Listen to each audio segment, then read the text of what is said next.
Hi friend, welcome to my bathroom. The lighting is really good in this bathroom, so this is where I'll be doing my video today. Um, I feel like there are two types of content creators in this realm. Well, at least two paths to content creation, or like two journeys to content creation, if anything I just said made sense. But I feel like I don't fall into either category. I'm hoping this is a third path into content creation or for content creators.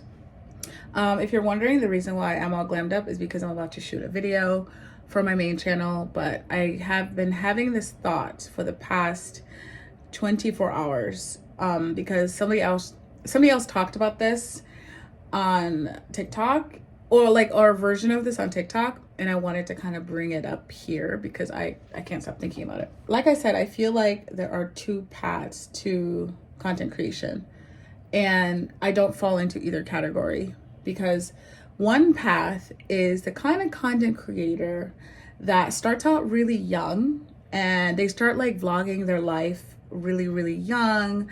They are usually in like high school or even in college, and there's vlogging, like people that came up from this are like the Emma Chamberlains of the world.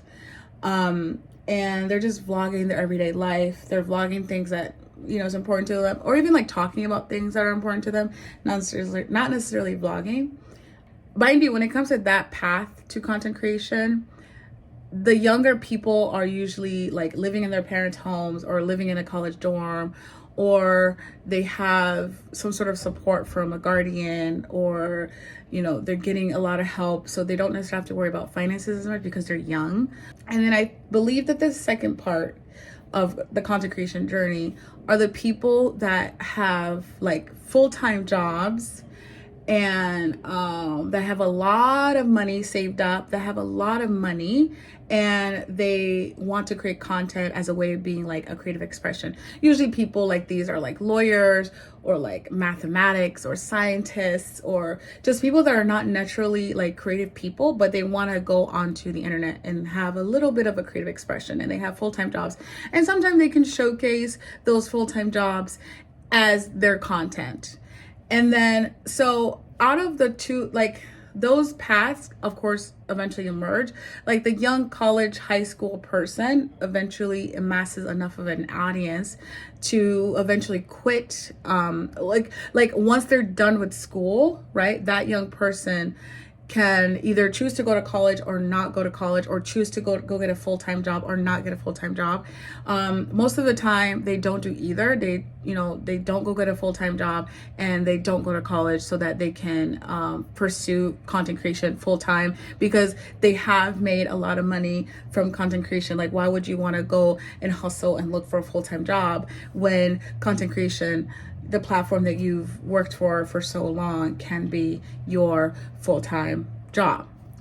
And then they eventually do that. So, but the people that already have like probably very lucrative jobs, or have a lot of money, or generally just very rich, like the Alex Coopers of the world. But the people that are generally have really lucrative jobs already, that are already kind of established in their field, and they're just kind of showing off their content, or the people that are already super rich and they're just showing off their content of being super rich, and they already have like money saved up, and they already have a lot of things going on for them already, and they're just creating content just for fun. And then those people also ends up finding a very good success, a very good path to content creation.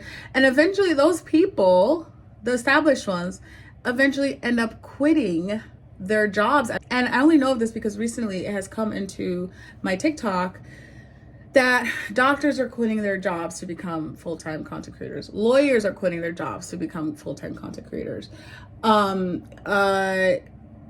So I just find it kind of interesting how these people are already kind of settled into their lives financially, and then they kind of use content creation as another path, as another career path, and to gain some sort of, to make money. Personally, I don't think that if you're in a very lucrative field, if you're a scientist, lawyer, doctor, whatever. I personally don't think you should be quitting your very lucrative field for content creation, because a lot of us don't know how long content creation is going to stay.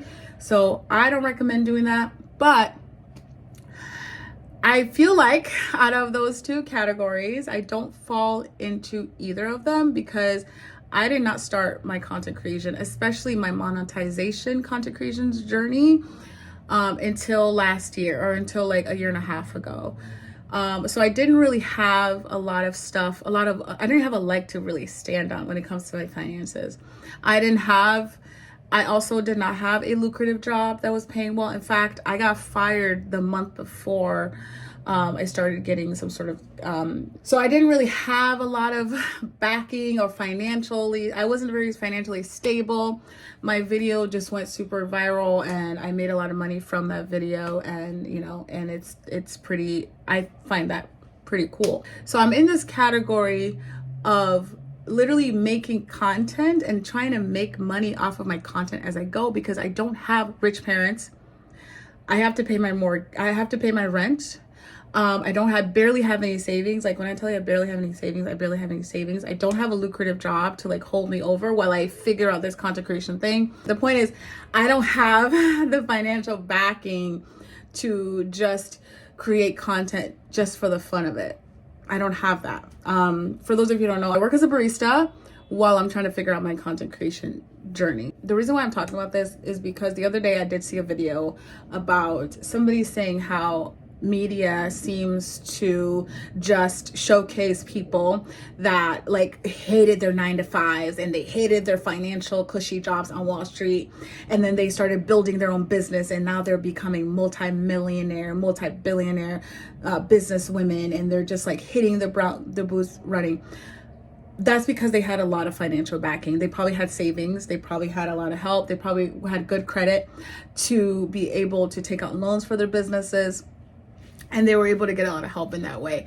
So the person that was saying this was saying, well, how come we're not showcasing people that are like literally starting from nothing?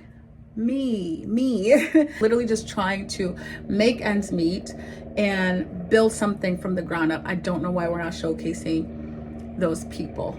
And I think that's the story that I want to tell, and that's the story that I hope to kind of tell in my way, is like how I literally was fired the month before my video went super viral, and I became successful off of that one video alone, and I worked my way up. I want that to be my legacy, and I'm happy. It's hard to not have financial backing. It's hard to not have any support. It's hard to not have any savings. It's hard to not have any sort of help, but I feel like it's going to be worth it in the end. And I'm hoping to, meet more people that are like me, or talk to more people that are like me, that are just literally trying to make their ends meet with this type of content creation. I hope that my hard work will show off one day. I hope that one day I will be able to say I created this from the ground up, and nobody helped me, and I didn't have any savings, and I literally did it all by myself. So